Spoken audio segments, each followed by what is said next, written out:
Good morning students. आज मैं 12th class के एक चैप्टर्स हैं मानव स्वास्थ्य और रोग। इसको हम लोग इंग्लिश में बोलते हैं ह्यूमन हेल्थ एंड डिजीज। आज उस चैप्टर के बारे में हम जानेंगे। ह्यूमन हेल्थ एंड डिजीज में सबसे पहले हमको जानना होगा कि मानव स्वास्थ्य क्या है। मानव स्वास्थ्य का सही अर्थ है, हमने यहां लिखा भी है कि हमारे सुखी जीवन के लिए बेहतर स्वास्थ्य आवश्यक है। अगर हम चाहते हैं कि हमारा जीवन जो हो वह सुखों से भरा हो, हमारा जीवन कष्टकर ना हो, इसके लिए सबसे पहला जो आवश्यकता है, जो पहली आवश्यकता है, वह हमारे बेहतर स्वास्थ्य की है। हमारे रहन सहन, हमारे खान पान के तौर तरीके हमारे स्वास्थ्य पर निर्भर हैं। हम कितना बेहतर जीवन जिएंगे, हम कैसा जीवन जिएंगे, ये बातें हमारे स्वास्थ्य पर निर्भर करेगी। और हमारे स्वास्थ्य पर निर्भर तब करेगी जब हमारे रहन सहन, हमारे खान पान के तौर तरीके बेहतर होंगे, अच्छे होंगे। हम खाना समय से नहीं खाएंगे, हमारे रहने का परिवेश अच्छा नहीं होगा, हमारे लिए स्वच्छ पेयजल नहीं होंगे, स्वच्छ वातावरण नहीं होगा, अच्छे कपड़े नहीं होंगे, संतुलित आहार नहीं मिलेगा, तो इसका मतलब है कि हमारा स्वास्थ्य बेहतर नहीं है। हमारे बेहतर स्वास्थ्य के लिए सबसे पहली आवश्यकता स्वच्छ वायु की है। हवा बिल्कुल स्वच्छ होनी चाहिए। हमारा दायित्व है कि स्वच्छ हवा के लिए हम हरे पेड़ लगाएं। दूसरा आता है स्वच्छ जल। बेहतर स्वास्थ्य अगर जीना है तो स्वच्छ जल की भी आवश्यकता है, क्योंकि हमारे शरीर में एक बड़ा भाग जल का है, और अगर जल स्वच्छ नहीं मिलेगा तो हमारे शरीर में जो विकास होना चाहिए वह जल के बिना असंभव है। इसके बाद जो स्थान आता है स्वच्छ शौचालय। जो हमारे घरों में शौचालय हैं वह भी स्वच्छ कर होना चाहिए, साफ सुथरा होना चाहिए, गंदा नहीं हो, वरना वह हमारे बीच में रोगों को जन्म देने का एक कारण बनेगा। इसके बाद संतुलित आहार, खान पान जो होना चाहिए, जो हमारा भोजन होना चाहिए वो कैसा होना चाहिए। हमारे भोजन में आवश्यक पोषक तत्व मौजूद हों। मैं आगे पढ़ूंगा, मैं आगे बताऊंगा कि हमारे संतुलित पोषक तत्व में किन किन पोषक पदार्थों की आवश्यकता है। बच्चों, आपको पता होना चाहिए कि बेहतर स्वास्थ्य के लिए स्वास्थ्यकर आवास का भी एक महत्वपूर्ण हिस्सा है। हम रह रहे हैं घर में, तो उसकी साफ सफाई, उसकी स्वच्छता की भी जिम्मेवारी हमारी है। कोई दूसरा कोई हमारे घरों की सफाई नहीं करेगा। हम जिस परिवेश में रहेंगे उसकी स्वच्छता, उसकी सफाई की जिम्मेदारी भी हमारी है। इसके बाद आता है कपड़े। कपड़ा भी साफ सुथरा हो, प्रत्येक दिन स्नान करना चाहिए, प्रत्येक दिन धोए कपड़े पहनने चाहिए, तभी हमारा स्वास्थ्य बेहतर रह सकता है। उसके साथ साथ स्वास्थ्यकर वातावरण भी अच्छा होना चाहिए। जहां रहे ठंडी हवा हो, हरे पेड़ पौधे हों, इस बात का भी ध्यान जरूरी है। बीमारियों से सुरक्षा, हम जहां रहें अगर साफ सुथरा रखेंगे तो स्वाभाविक है कि हमें बीमारियों से सुरक्षा मिलेगी। अगर हम गंदे परिवेश में रहेंगे तो स्वाभाविक है हम में रोगों का समावेश होगा, हमारे शरीर रोगों से पीड़ित होते चले जाएंगे। इसलिए पहले परिवेश की स्वच्छता हमारे बेहतर स्वास्थ्य के लिए जरूरी है। सामाजिक एवं आर्थिक सुरक्षा, हम जहां रह रहे हैं तो वहां हमें सामाजिक और आर्थिक दोनों सुरक्षा मिलनी चाहिए। अब हम जहां पे रह रहे हैं वहां का परिवेश अच्छा नहीं है, वहां रहने वाले लोग अच्छे नहीं हैं, वहां की व्यवस्थाएं अच्छी नहीं है, हमें आर्थिक सुरक्षा नहीं मिल रही है, ना तो हमारी सामाजिक सुरक्षा है। इसका मतलब है कि हमारा बेहतर स्वास्थ्य हमारे लिए नहीं है। हम वैसे ही स्थानों का चयन करें, हम वैसे ही स्थानों पर रहना सहना शुरू करें जहां पर सामाजिक और आर्थिक सुरक्षा हमें मिलती हो।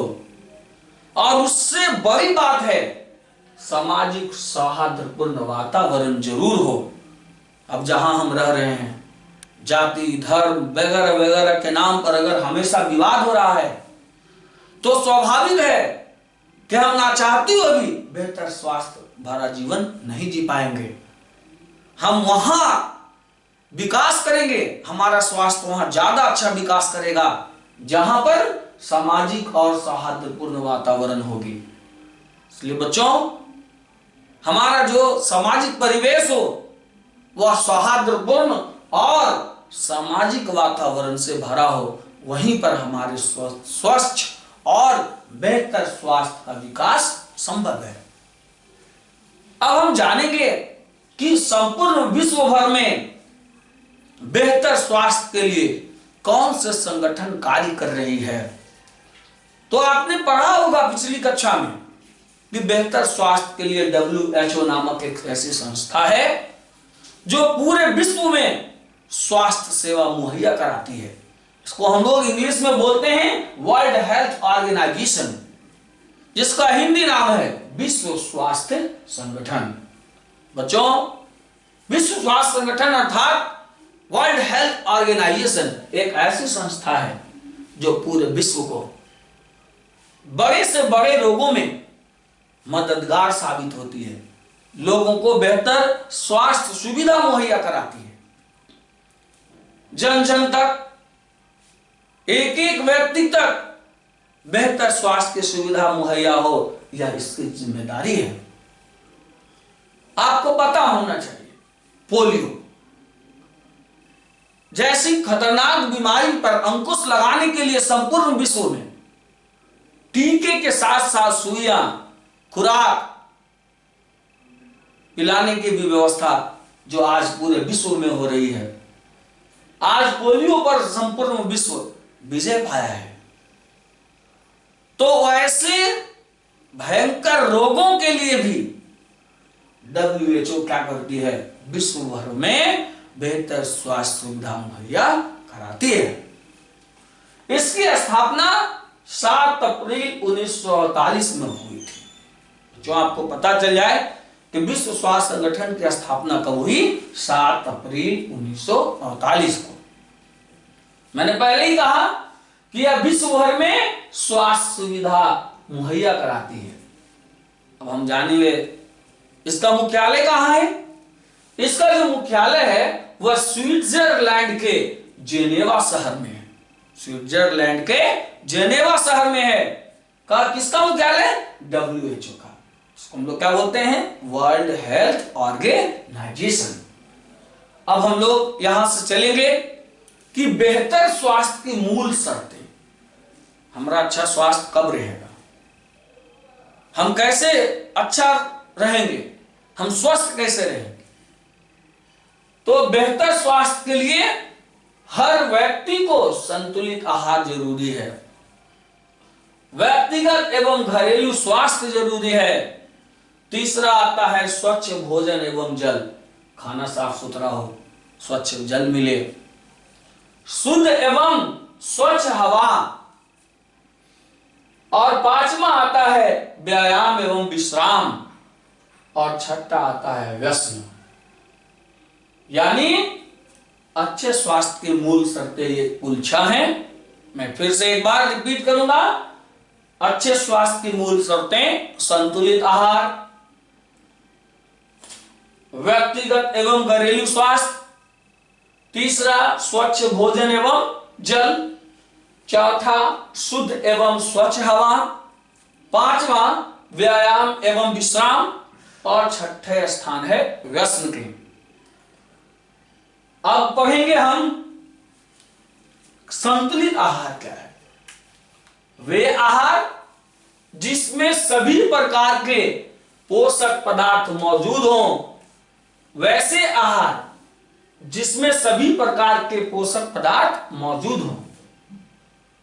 भोजन ही हमारे शरीर को सभी प्रकार के रोगों से लड़ने की क्षमता प्रदान करता है। तो आप जान गए, हम स्वस्थ रहना चाहते हैं तो हमको भोजन अच्छा होना चाहिए, और जब भोजन अच्छा होगा तो हमारा स्वास्थ्य अच्छा होगा। तो आप समझ गए कि बेहतर स्वास्थ्य के लिए बेहतर भोजन, संतुलित आहार जरूरी है।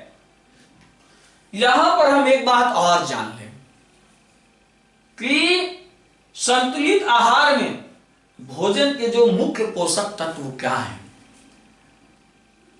भोजन के जो मुख्य पोषक तत्व हैं, पहला है कार्बोहाइड्रेट, दूसरा है वसा, तीसरा है प्रोटीन, चौथा है खनिज और विटामिन। तो आप जान गए कि भोजन के ये चार, कुल मिलाकर 5 पोषक तत्व हैं जो हमारे स्वास्थ्य के विकास के लिए जरूरी है। ऐसा नहीं है कि हम सुबह में चावल खा लिए या कोई अन्य प्रकार के भोजन कर लिए, और हम सुबह भी चावल खाएं, दोपहर में चावल खाएं, रात्रि में भी चावल खाएं, इसका मतलब हमको सिर्फ शरीर को कार्बोहाइड्रेट मिल रहा है। तो नहीं, हमारे जो भोजन है वह, अगर हम 3 वक्त भोजन कर रहे हैं तो तीनों वक्त के भोजन का जो रूप हो बदला बदला हो, और हरी साग सब्जियां हमारे भोजन में जरूर हो, अन्यथा हमारे शरीर को पोषक पदार्थ नहीं मिल पाएंगे। और अगर पोषक पदार्थ नहीं मिलेगा तो हमारे शरीर का ग्रोथ नहीं होगा, हमारी हड्डियां जो होगी कमजोर होगी, हमारे शरीर के बेहतर उत्थान जो होने चाहिए उतना नहीं हो पाएगा। तो पोषक पदार्थ हमारे लिए जरूरी है, अर्थात संतुलित आहार हमारे स्वास्थ्य के लिए जरूरी है। अब आता है, मैं यहां आपको लिखा था दूसरे स्थान पर व्यक्तिगत एवं घरेलू स्वास्थ्य। व्यक्तिगत और घरेलू स्वास्थ्य में क्या आता है? इसमें घरों की साफ सफाई, साफ सफाई रखेंगे घर, तब ना घर के लोग स्वस्थ रहेंगे, हम भी स्वस्थ रहेंगे, हमारे परिजन स्वस्थ रहेंगे, हमारे भाई हैं वगैरह वगैरह जो भी हमारे परिवार के सदस्य हैं सभी स्वस्थ रहेंगे। तो घर की साफ सफाई नियमित होनी चाहिए। फिर दूसरा आता है स्नान। अगर हम हर दिन स्नान नहीं करेंगे तो भी हम स्वस्थ नहीं रह सकते। आपको पता होने चाहिए, आप स्नान कर लेते हैं तो आपका जो शारीरिक स्फूर्ति होती है वह बिल्कुल बदल सा जाता है। इसलिए स्नान भी हमारे बेहतर स्वास्थ्य के लिए जरूरी है। कपड़ों की सफाई, गंदे कपड़े कभी नहीं पहनने चाहिए, कपड़ा स्वच्छ हो, साफ सुथरा हो, तभी हम बेहतर स्वास्थ्य पा सकेंगे। भोजन से पूर्व एवं भोजन के उपरांत दांतों की सफाई, खाना खाने से पहले भी नियमित दांतों की सफाई होनी चाहिए। अगर हम लोग नियमित दांतों की सफाई नहीं करेंगे, दांत के अगर किसी भी भाग में कोई भोजन के पोषक पदार्थ या कोई पदार्थ अगर या कोई टुकड़ा अगर रुक सा जाता है तो वह हमारे दांतों के बीच पैलिया नामक रोग उत्पन्न करने की क्षमता रखेगा। इसलिए हर व्यक्ति को भोजन से पूर्व और भोजन के बाद दांतों को अच्छी तरह सफाई करनी चाहिए। नाखून का काटना, कुछ लोग अपने शौक से नाखून बहाते हैं, जो बेहतर स्वास्थ्य के लिए बहुत ही खराब है। नाखून की नियमित सफाई भी हो और उसको काटना जरूरी है। तो आप समझ गए कि व्यक्तिगत और घरेलू स्वास्थ्य में किन किन चीजों को शामिल किया गया है। मैं नेक्स्ट पर बात करूंगा स्वच्छ भोजन और जल। स्वच्छ भोजन, खाना कैसा होना चाहिए। बाजारों में खुले भोजन मिल रहे हैं, तरह तरह के खाद्य पदार्थ सड़कों पर बेचे जा रहे हैं जो खुले हैं, जिन पर चलने वाली सड़कों पर चलने वाली वाहनों से उड़ने वाली धूल भोजन पर जा रही है, जो हमारे लिए बहुत ही खराब होगा, हमारे स्वास्थ्य को बिल्कुल बुरा असर डालेगा। इसलिए सड़कों पर बिकने वाली खुली चीजों का आहार हमें कदापि नहीं करनी चाहिए। स्वच्छ जल, जल जो होना चाहिए स्वच्छ होना चाहिए। हम कैसा पानी का सेवन करें, कैसे जल का सेवन करें। अब बर्तन में हम जल रख दिए, उसको ढक के नहीं रखें। कोई कीड़े मकोड़े आएंगे, उसमें अपने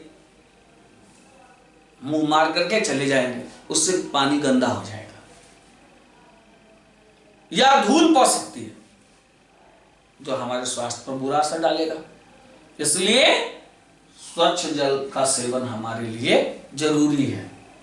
चौथा स्थान आता है शुद्ध एवं स्वच्छ हवा। सबसे पहले तो मैंने कहा कि शुद्ध और स्वच्छ हवा यदि हमको लेना है तो वन लगाना जरूरी है, हरे पेड़ लगाना जरूरी है। जब तक हम हरे पेड़ नहीं लगाएंगे तब तक हमें शुद्ध और स्वच्छ हवाएं नहीं मिल पाएगी।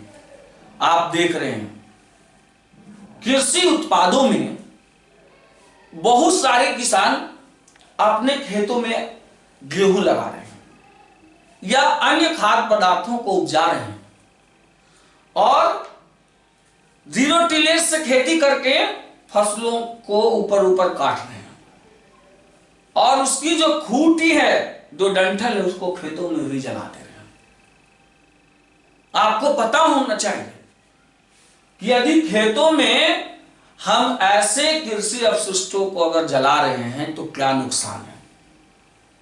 खेतों में अगर हम गेहूं के डंठल को जला रहे हैं या अन्य कृषि उत्पादों को जला रहे हैं तो मिट्टी के ऊपर से नीचे कम से कम 6 इंच तक के उपजाऊ क्षमता खत्म हो जाती है और मिट्टी का रंग लाल हो जाता है। पहला तो उसके नीचे में पाए जाने वाले केचुआ जो मिट्टी की उर्वरता को बढ़ाते हैं वह आग जलाने से मर जाता है और कई आवश्यक पोषक पदार्थ भी नष्ट हो जाते हैं। उसके साथ साथ पर्यावरण को भी प्रदूषित करता है, उनसे जो निकलने वाले धुएं होते हैं। और कभी कभार ऐसा भी होता है कि हम खेतों में जब अपशिष्टों को जलाते हैं, तेज हवाएं उत्पन्न हो गई और उससे आग की लपटें तेज होकर दूसरे फसल लगे खेतों तक पहुंच जाती है, जिससे बड़ा नुकसान हो जाता है। भारत सरकार ने ऐसे कार्यों पर प्रतिबंध लगाई है और सरकार द्वारा यह नियम भी लागू किया गया है कि जिन लोगों के द्वारा कृषि के अवशिष्टों को खेतों में जलाया जाएगा उन्हें 3 वर्ष के लिए कृषि अनुदान से वंचित भी किया जाएगा। अगर शुद्ध और स्वच्छ हवा चाहते हैं, पेड़ लगाना होगा, कृषि अपशिष्टों को जलाना नहीं होगा या अन्य ऐसी चीजों को नहीं जलाने होंगे, टायर है वगैरह वगैरह है जो धुआं देता हो, हम बिल्कुल उन चीजों से दूर जाएंगे, सौर ऊर्जा का इस्तेमाल करेंगे, तभी पर्यावरण में हानिकारक गैसों का दुष्प्रभाव कम हो सकेगा और हमारे बेहतर स्वास्थ्य हो सकेंगे। पांचवा स्थान आता है व्यायाम और विश्राम। आदमी जितना काम करेगा उसके हिसाब से उसको विश्राम करना भी जरूरी है। हम भोजन किए तुरंत काम पर लग गए तो हमारा स्वास्थ्य बेहतर नहीं होगा। भोजन के बाद थोड़ा विश्राम होने जरूरी है। और व्यायाम, हमको नित्यदिन व्यायाम करना चाहिए। हम हर दिन अर्ली इन द मॉर्निंग जागें और अपने बेहतर स्वास्थ्य के लिए व्यायाम करें। फिर आता है व्यसन। व्यसन का मतलब हुआ बुरी आदतें। बहुत सारे लोग ऐसे हैं जो छोटी उम्र में ही शराब, बीड़ी, गुटखा, पान, तंबाकू, अफीम, चरस जैसे कई मादक पदार्थों का सेवन कर रहे हैं। अगर ऐसे पदार्थ का सेवन व्यक्ति करते रहे तो हमारी जो आयु होगी, जो मूल आयु होगी, जो निर्धारित हमारे जीवन की जीवन प्रत्याशा आयु होगी, उसमें कमी आएगी। इसलिए हमें ऐसे नशीले पदार्थों का सेवन बिल्कुल नहीं करना चाहिए, तभी हमारा स्वास्थ्य बेहतर रह सकेगा। That's all, I meet you next time। मैं फिर आऊंगा और आपको मानव स्वास्थ्य एवं रोग के अगले चैप्टर से जुड़े हुए तमाम तथ्यों की जानकारी दूंगा। Thank you.